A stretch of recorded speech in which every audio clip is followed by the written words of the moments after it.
Hello guys, welcome to back to my YouTube channel. এটা মূলত আমার আজকের ফার্স্ট ভিডিও। আজকে আমরা এই ভিডিওতে দেখাবো যে নীল আলমগীরের যে আজকে ভাবি নাটকটি আপলোড হয়েছে, সেই নাটক সম্পর্কে আজকে আমরা আলোচনা করব। তো লেটস গো। নাটকের শুরুতে দেখা যায় যে নীলয় আলমগীরের নাম হচ্ছে এই নাটকে ইমরান। তো সেই ভাবিকে খুঁজতে তার ভাবির বাপের বাড়িতে আসছে। তারপরে ভাবির সাথে কথা বলে তারপরে ভাবি জিজ্ঞেস করলে যে এসে কেন এসে ডাকছো বা ডাকছো, সে ভাবি। তারপরে নীল আলমগীর বলল যে তার মার নাকি বহুত অসুখ, তার জন্য সে তার ভাবিকে তার বাড়িতে নিতে এসেছে তাড়াতাড়ি। ভাবি মূলত তার বাড়িতে এসেছিল। তারপরে ভাবির বাপের সাথে অর্থাৎ তালের সাথে কথা বললো, কথা টথা বলে তারপর ভাবিকে লইয়ার তারপরে সোজা সোজা যাইতে লাগলো। তারপরে ভাবি সো এসে দেখলো যে এসে নীল আলমগীরের মা কোনো অসুস্থ হয়নি, সে মূলত উঠান ঝাড়ু দিচ্ছে। রহমতে আমি পুরাপুরি ঠিক আছি। অর্থাৎ অর্থাৎ নীল আলমগীরের মার কিন্তু এখানে কোনো অসুখ হয়নি। সে মূলত তার মা যেহেতু বাড়িতে একলা একলা কাজ করছে, তার জন্য সে তার ভাবিকে আনতে গিয়েছিল। তারপরে এনে তারপরে নীল আলমগীর এসে এসে বসে রয়েছে চুপচাপ। তারপরে ভাবি তাকে বললো যে আজকে তোর খবর আছে। তারপরে সে ঝাড়ু নিল তারপরে নীল আলমগীর চলে গেল তার প্রেমিকার কাছে।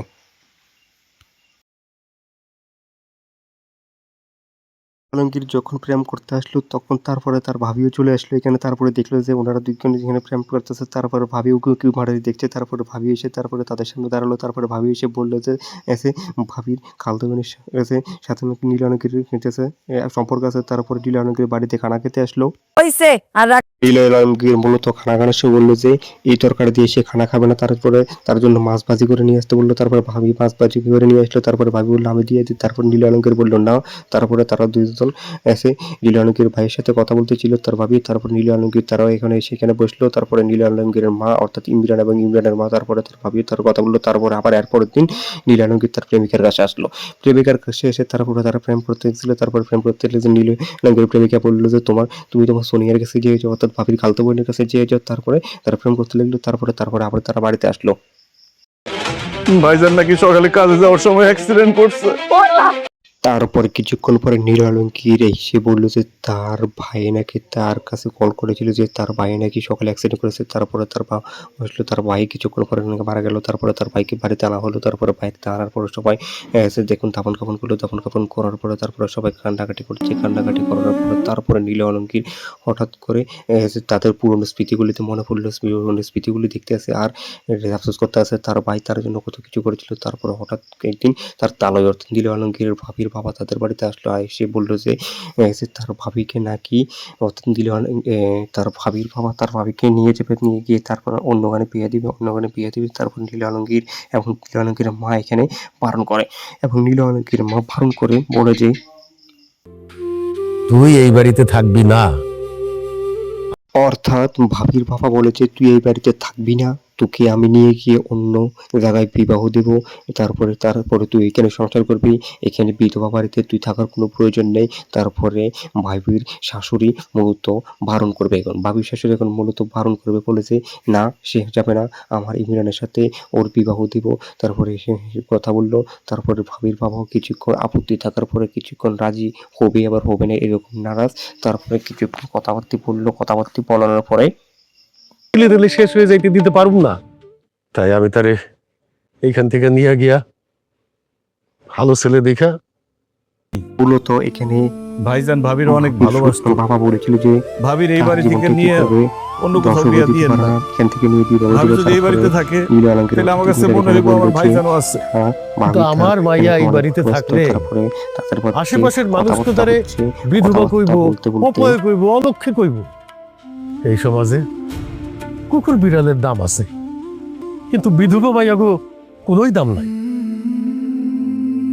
বিয়াইন, আজকে আপনি বাইসে আছেন, আপনি যখন চলে যাবেন তখন আমার মেয়েটারে কে দেখবে?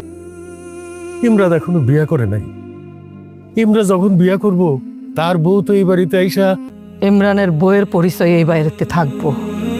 তারপরে তারা সবাই অবাক হয়ে যায় এবং বলে যে মানে বলতে আর এখানে কিছু নয়। তারপরে তাদের বিবাহ হওয়ার যে কথা চলছে, তারা কেউ রেসি মানছে না, বলতে এটা কিভাবে হবে। তার জন্য তারা এখানে কথাবার্তা বলছে। তারপরে সে ভাবি এখানে চিৎকার করে উঠলো এখন। আপনি এই কথা কইেন না। নাটকটা কিন্তু একটা বাস্তবমুখী নাটক। তারপরে তার ভাবি বলল যে না আপনি এই কথা বললেন না। তারপরে এই নাটকের আরও ভিতর দিকে যাইতেছি, আপনারা পাশে থাকুন। আর পুরো নাটক দেখলেই এসে ইউটিউবে সার্চ করতে পারুন, ভাবি নাটক আজকে আপলোড হয়েছে, পুরো নাটকটা দেখতে পারবেন। তো সবাই আমরা এসে তারপরে ভাবি এখান থেকে চলে গেল। চলে যাওয়ার পরে তারপরে তারা এখানে আলাপ আলোচনা করছে কী করা যায়। তারপরে নীল আলমগীর অর্থাৎ ইমরান এখান থেকে চলে গেল। ভাইয়ের আদেশ।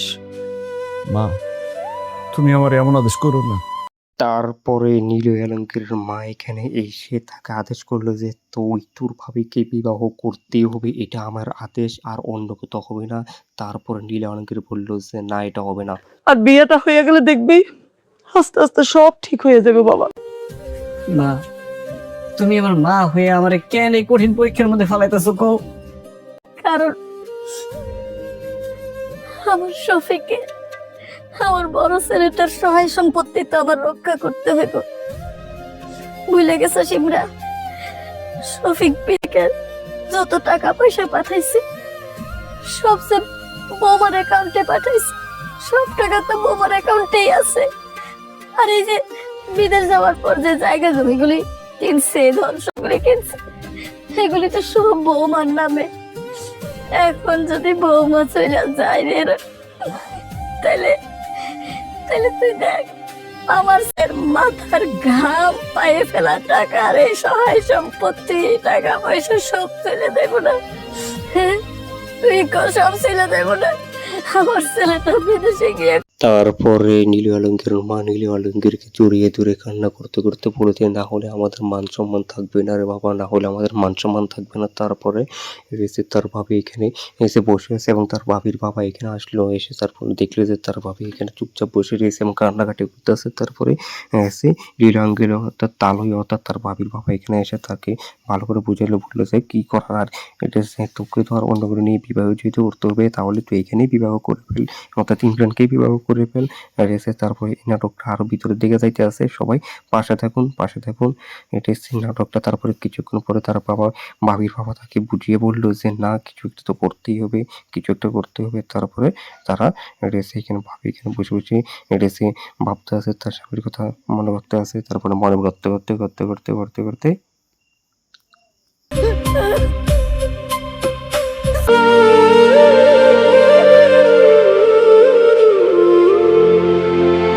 তারপরে তাদের বিবাহ হইল এবং তাদের আজকে বছর রাত মূলত কারো মনে কিন্তু শান্তি নেই। নীল আলমগীরের ভাই হারিয়ে গেছে, তারপরে তার ভাবির জামাই হারিয়ে গেছে। তারপরে তারা কিন্তু একজন হলো দিন নীল আলমগীর বাজার থেকে বাজার করে আসছিল। তারপরে কিছু লোক তাকে রাস্তায় ধরে বললো যে তুই এসে একটা বিধবা মহিলাকে কীভাবে বিবাহ করতে পারলি। তার সঙ্গে তারপরে তাদের সঙ্গে একটা ঝামেলা হলো। ঝামেলা হওয়ার পরে তারা ভাবিও তারপরে যখন পুকুর পাড় থেকে এসে ঢেকটিস্কি অর্থাৎ বাসি বাসনপত্র মেজে তারপরে বাড়িতে আসতে লাগলো। বাড়িতে আসার সময় তারপরে তাকেও এখন কিছু মহিলা ধরে বললো যে কি তুই সতীত্বকে বজায় রাখতে পারলি না, তুই কিভাবে এরকম একটা মহিলা হয়ে তুই তোর দেহরকে বিবাহ করতে পারলি। তারপরে তাদের সাথে এসে ঝামেলা হইলো। আর তারপর আপনারা একটু ঝামেলাগুলি শুনুন।